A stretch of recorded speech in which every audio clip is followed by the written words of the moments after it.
रामकृष्ण हरी, रामकृष्ण हरी, रामकृष्ण हरी. प्रत्येकाची सकाळी सकाळी लगबग सुरू आहे.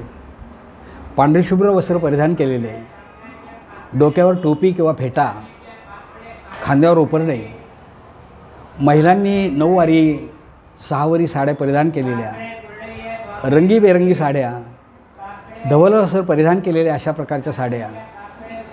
पुरुषांच्या गळ्यामध्ये तुळशीच्या माळा आहेत, हातामध्ये टाळ आहे आणि मुखामध्ये नाम आहे. विठ्ठल विठ्ठल विठ्ठल करत सर्व मंडळी आज यवतच्या दिशेने मार्गस्थ होत आहेत. काही महिलांनी डोक्यावर तुळशी वृंदावन घेतलेलं आहे आणि मोठ्या श्रद्धेने, मोठ्या भक्तिभावाने यांची पावलं पंढरीला चाललेली आहेत. शेवटी मजल दरमजल करत ही पावलं स्थिरावतात ती यवतमध्ये. आजचा मुक्काम यवतमध्ये आहे. सर्व वारकरी मंडळी एकत्र येतात आणि पुन्हा हरिपाठ सुरू होतो. अगदी उत्सुकतेने मंडळी विचारतात, महाराज आम्हाला आज पुढचा भाग ऐकायचा आहे. निरूपणाला सुरुवात होते. देवाची ये द्वारी उभा क्षण भरी, तेणे मुक्तिचारी साधियेल्या. हरिमुखे म्हणा, हरिमुखे म्हणा, पुण्याची गणना कोण करी. असोनी संसारी जिव्हे वेगू करी, वेदशास्त्र उभारी बाह्या सदा. ज्ञानदेव म्हणे व्यासाची आखुणा, द्वारकेचा राणा पांडवा घरी. हरिमुखे म्हणा, हरिमुखे म्हणा, पुण्याची गणना कोण करी. पुण्याची गणना कोण करी. चहुवेदी जाण षटशास्त्री कारण, 18 पुराणे हरिसी गाते. मंथुनी नवनीता तैसे घे अनंता, वाया व्यर्थ कथा सांडी मार्गो. एक हरी आत्मा जीव शिव सम, वाया तू दुर्गमा न घाली बन. हरिमुखे म्हणा, हरिमुखे म्हणा, पुण्याची गणना कोण करी. पुण्याची गणना कोण करी. रामकृष्ण हरी. काल आपण हरिपाठातील दुसरा अभंग, चहुविधी जाणं षटशास्त्री कारण, 18 पुराणे हरिसी गाती, म्हणजे 4 वेद, 6 दर्शनं, 18 पुराणं, हे सर्वजण हरीचंच गुणगान वर्णन करतात. सर्वांनी हरीचंच वर्णन केलेलं आहे. तो हरी चैतन्य रूपाने आहे. नामस्मरणाच्या माध्यमातून माऊलींना तो हरी सापडला, त्याचं दर्शन झालं आणि अनुभवा आले अंगा, ते या जगा देत असे. जे काही अनुभवाला आलं ते त्यांनी लोकांपर्यंत पोहोचवलं. मंडळी, जे एकांती आहे ते लोकांती केलं तर त्याच्यातला आनंद हा फार मोठा असतो. आणि म्हणून तर निवृत्तीनाथांनी ज्ञानदेवांना आज्ञाच केली की लोपले ज्ञान जगी हित नेणती कोणी. अवतार पांडुरंग नावं ठेविले ज्ञानी आरती ज्ञानराजा. आपण आरतीमध्ये म्हणतो किंवा प्रगट गुह्य बोले विश्व ब्रह्मची केले राम जनार्दनी. चरणी मस्तक ठेविले आरती ज्ञानराजा. म्हणजे लोपलेलं ज्ञान, एकांती असलेलं ज्ञान माऊलींनी लोकांती केलं. आज दुसऱ्या चरणाचं चिंतन आपण करणार आहोत. मंथुनी नवनीता तैसे घे अनंता, वाया व्यर्थ कथा सांडी मार्गो. की तो जर भगवंत आपल्याला शोधायचा असेल तर माऊलींनी दृष्टांत दिला आहे. ज्याप्रमाणे आपण दही घुसळतो आणि मग आपल्याला लोण्याची प्राप्ती होते, त्याप्रमाणे आपण नामाचं मंथन करायचं आहे आणि त्यातून आपल्याला भगवंताची प्राप्ती होणार आहे. कारण भगवंत हा सर्वव्यापी आहे, सर्व ठिकाणी आहे. परंतु तो आपल्याला शोधता आला पाहिजे, पाहता आला पाहिजे. एक राजा होता. राजाने पंडितांना आपल्या दरबारात काही प्रश्न विचारले. राजाला नेहमीच ते प्रश्न सतावत असत. राजा पंडितांना विचारतो, या प्रश्नाचं उत्तर तुम्ही मला द्या. देव असतो कुठे, देव पाहतो कुठे आणि देव करतो काय. पंडिताला मोठा प्रश्न पडला. उत्तरं तर सोपी आहेत, पण राजाला आपण समजावून सांगणार कसे. देव असतो कुठे, देव सर्वत्र आहे. देव पाहतो कुठे, देव सर्वत्र पाहतो. देव करतो काय हे आपल्याला सांगता येतं, पण राजाला कसं आपण पटवून सांगणार. राजाने 8 दिवसाची मुदत दिली होती. 8 दिवस तो विचार करत होता, हे सांगावं कसं. शेवटी विद्वानाची मुलगी, पंडिताची मुलगी आपल्या वडिलांचा चेहरा उदास पाहून म्हणाली की बाबा, तुम्ही कोणत्या चिंतेमध्ये आहात. पंडितांनी सांगितलं, राजाने मला 3 प्रश्न विचारले, त्या प्रश्नांची उत्तरं देण्याचा उद्या शेवटचा दिवस आहे. राजाला त्या प्रश्नांची उत्तरं सांगणार कशी. मुलगी म्हणाली, बाबा कोणते प्रश्न आहेत ते. पंडितांनी सांगितलं, देव असतो कुठे, देव पाहतो कुठे आणि देव करतो काय. मुलगी म्हणाली, बाबा या प्रश्नांची उत्तर सोपी आहे. उद्या मी दरबारात येऊन या प्रश्नांची उत्तरं देईल. दुसऱ्या दिवशी दरबार भरला. पंडिताने आपल्या मुलीलाही बरोबर आणलेलं आहे. राजाने पंडिताला प्रश्न विचारला, सापडली माझ्या प्रश्नांची उत्तरं. पंडित म्हणाले, महाराज तुमच्या प्रश्नांची उत्तरं इतकी सोपी आहेत, मीच काय माझी मुलगीसुद्धा या प्रश्नांची उत्तरं देईल. राजाला नवल वाटलं.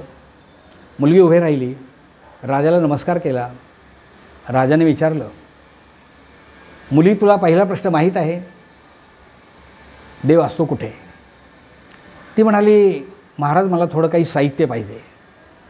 मुलीच्या सांगण्याप्रमाणे ताबडतोब त्या ठिकाणी एका ग्लासामध्ये दूध आणण्यात आलं. मुलीने राजाला प्रश्न विचारला, महाराज या ग्लासामध्ये काय आहे. राजाने सांगितलं, दूध आहे. मुलीने पुढचा प्रश्न विचारला की या दुधात लोणी कुठं आहे. लोणी तर दिसत नव्हतं, पण लोणी दुधामध्येच असतं. आपण जर नाही म्हणालो तर आपलं हसू होईल. म्हणून राजा पटकन म्हणाला, अगं मुली, ते दुधात लोणी सर्वत्र आहे. मुलगी पटकन म्हणाली, महाराज तुमच्या पहिल्या प्रश्नाचं उत्तर हे आहे. ज्याप्रमाणे दुधामध्ये लोणी सर्वत्र आहे, त्याप्रमाणे भगवंत देव हा सर्वत्र आहे. राजाने दुसरा प्रश्न विचारला, देव पाहतो कुठे. तेव्हा मुलगी म्हणाली, महाराज परत मला काही साहित्याची आवश्यकता आहे. मुलीने सांगितल्याप्रमाणे एक टेबल त्या ठिकाणी आणण्यात आला. त्या टेबलावर एक मेणबत्ती ठेवली गेली. मुलीने ते मेणबत्ती पेटवली आणि राजाला प्रश्न विचारला की या मेणबत्तीचा प्रकाश कोणत्या दिशेला पसरलेला आहे. राजा म्हणाला, अगं मुली, या मेणबत्तीचा प्रकाश सर्व दिशांना पसरलेला आहे. मुलगी म्हणाली, महाराज तुमच्या दुसऱ्या प्रश्नाचं उत्तर हेच आहे की ज्याप्रमाणे मेणबत्तीचा प्रकाश सर्व दिशांना आहे, त्याप्रमाणे भगवंत देवसुद्धा सर्वत्र पाहतो. राजाला पटलं ते. राजा म्हणाला, माझा तिसरा प्रश्न असा आहे, देव करतो काय. मुलगी म्हणाली, महाराज जो प्रश्न विचारतो तो विद्यार्थी असतो आणि जो त्याची शंका निरसन करतो तो गुरु असतो. या ठिकाणी मी तुमची गुरु आहे, तुम्ही माझे विद्यार्थी आहात, तुम्ही माझे शिष्य आहात आणि गुरुची आज्ञा पाळणं हे शिष्याचं कर्तव्य आहे. राजाला होच म्हणावं लागलं. नाही म्हणालो तर दरबारातले लोक आपल्याला हसतील. राजा म्हणाला, होय गुरुजी, तुम्ही जे सांगाल ती आज्ञा मी मानायला तयार आहे. मुलगी पटकन म्हणाली, महाराज तुम्ही तुमच्या सिंहासनावरून उठा आणि त्या राजद्वारामध्ये जो चपराशी उभा आहे, सेवक उभा आहे, त्याला तुमच्या सिंहासनावर बसायला जागा द्या. राजाला आज्ञा पाळलीच पाहिजे होती. राजा पटकन सिंहासनावर उठला आणि सेवकाजवळ गेला. तिथे तो राजा उभा राहिला आणि सेवकाला सांगितलं, माझ्या जागेवर जाऊन तू बैस. राजा जेव्हा द्वारात उभा राहिला आणि सेवक जेव्हा सिंहासनावर बसला, तेव्हा मुलगी पटकन म्हणाली, महाराज देव हे करतो. सिंहासन सोडायला दारात उभं करतो आणि दारातून असलेल्या माणसाला सिंहासनावर सुद्धा बसवतो. देव हे करतो. देवाला काहीच अशक्य नाही. मुलीला सर्व प्रश्नांची उत्तरं समजली, राजाला सगळे प्रश्न समजले. 24 जाणं शस्त्रासी कारण 18 पुराणे हरिची गाते, मंथुनी नवनीता तैसे घे अनंता. ज्याप्रमाणे दुधामध्ये सर्वत्र लोणी आहे त्याप्रमाणे भगवंत सर्व ठिकाणी आहे याची जाणीव या ठिकाणी राजाला झाली. खरं तर अध्यात्मशास्त्राची 2 अंग असतात. पहिलं जे अंग आहे ना ते सिद्धांत स्वरूपात असतं आणि दुसरं जे अंग आहे ते साधना स्वरूपात असतं. सिद्धांत अंग हे विचारप्रधान असतं आणि ते विद्वानांना आवडतं, कारण त्याच्यामध्ये तत्त्वज्ञान असतं, सिद्धांत असतात आणि विद्वानच त्याचा अभ्यास करू शकतात. दुसरं जे साधन आहे अध्यात्माचं ते म्हणजे आचारप्रधान आहे आणि हे आचारप्रधान साधन हे साधकाला आवडतं, कारण त्यामध्ये अनुभव असतो. सर्वसामान्य माणसाला हे साधन जे अंग आहे ते फार आवडतं. मग सारासार विचार करून योग्य काय आणि अयोग्य काय याचा विचार करून आपण भगवंत शोधला पाहिजे. भगवंत इतरत्र नाही, इतर आपल्यामध्येच आहे. एका भक्तिगीतामध्ये म्हटलं आहे, देह देवाचे मंदिर, आता आत्मा परमेश्वर. देह हे देवाचं मंदिर आहे आणि त्याप्रमाणे आत्मा चैतन्य रूपाने या ठिकाणी राहतो, तो भगवंताच्या रूपाने नांदत आहे.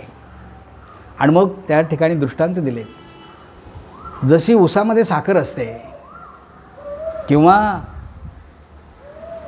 दह्यामध्ये लोणी असतं त्याप्रमाणे हा चक्रपाणी, जसे दह्यामध्ये लोणी तसा असे चक्रपाणी, जशी उसातली साखर तसा भगवंत हा प्रत्येक ठिकाणी असतो. तसं तो समजून घेतला पाहिजे. देव सर्वत्र आहे. मिल्टनने सुद्धा हेच मान्य केलं. मिल्टन नावाचा छोटासा मुलगा होता, तो फार मोठा विद्वान झाला, पुढे तत्त्वज्ञ झाला. तो शाळेत असताना 3रीच्या वर्गात शिकत होता आणि शाळा तपासण्यासाठी एक अधिकारी आले, इन्स्पेक्टर म्हणूया आपण त्याला, शाळा तपासणी अधिकारी. त्यांनी मुलांना अनेक प्रश्न विचारले. त्यात एक प्रश्न विचारला गेला की देव कुठे आहे हे जो मला सांगेल त्याला मी एक सफरचंद बक्षीस देईल. मुलांना काय उत्तर सापडणार त्याचं, पण मिल्टन लहानपणापासून हुशारच होता. तो पटकन उभा राहिला आणि तो म्हणाला, सर, देव कुठे नाही हे जर तुम्ही मला सांगितलं मी तुम्हाला 2 सफरचंद देईल. मिल्टन हुशारच होता. देव सर्वत्र आहे, भगवंत सगळ्या ठिकाणी आहे हे आपल्याला समजतं. आणि म्हणून इतर साधनाने तू जाऊ नकोस, इतर मार्गाने तू वाया व्यर्थ कथा सांडी मार्गो, इतर मार्गाने तू जाऊ नकोस. तुझं नामस्मरण असं पाहिजे, देह जावो अथवा राहो, पांडुरंगी दृढ भावो. अशा प्रकारची साधना, अशा प्रकारची श्रद्धा तुझी असली पाहिजे. महाराज एका ठिकाणी म्हणतात ना, विठ्ठल मात्रा घ्यावी तेणे पथ्ये सांभाळावी. इतर ठिकाणी जाण्याची गरज नाही, सतत त्याचं आपण नामस्मरण केलं पाहिजे. एक हरी आत्मा जीव शिव सम, वाया तू दुर्गमा न घाली मन. म्हणजे तो एक हरी ह्याच चैतन्य आहे आणि तो आत्मरूपाने आपल्यामध्ये नांदतो आहे आणि तो जीव आणि शिव हे दोघेही समान आहेत. म्हणून आपण त्याचं चिंतन करावं. एक हरी आत्मा जीव शिव सम, वाया तू दुर्गमा न घाली मन. म्हणजे इतर ठिकाणी निष्कारण तुझं मन हे वाया घालू नकोस, कारण तो चैतन्य रूपाने आपल्यामध्ये आहे. तो सत्य आहे, ज्ञानमय आहे, अनंत आहे. तो जीवांना व्यापक आहे. जेव्हा तो विश्वाला व्यापतो ना त्यावेळी तो विश्वव्यापक होतो. जेव्हा तो जीवाला व्यापतो तेव्हा तो जीवात्मा असं होतो. आणि जेव्हा तो विश्वासाठी व्यापतो त्यावेळेला तो परमात्मा होतो.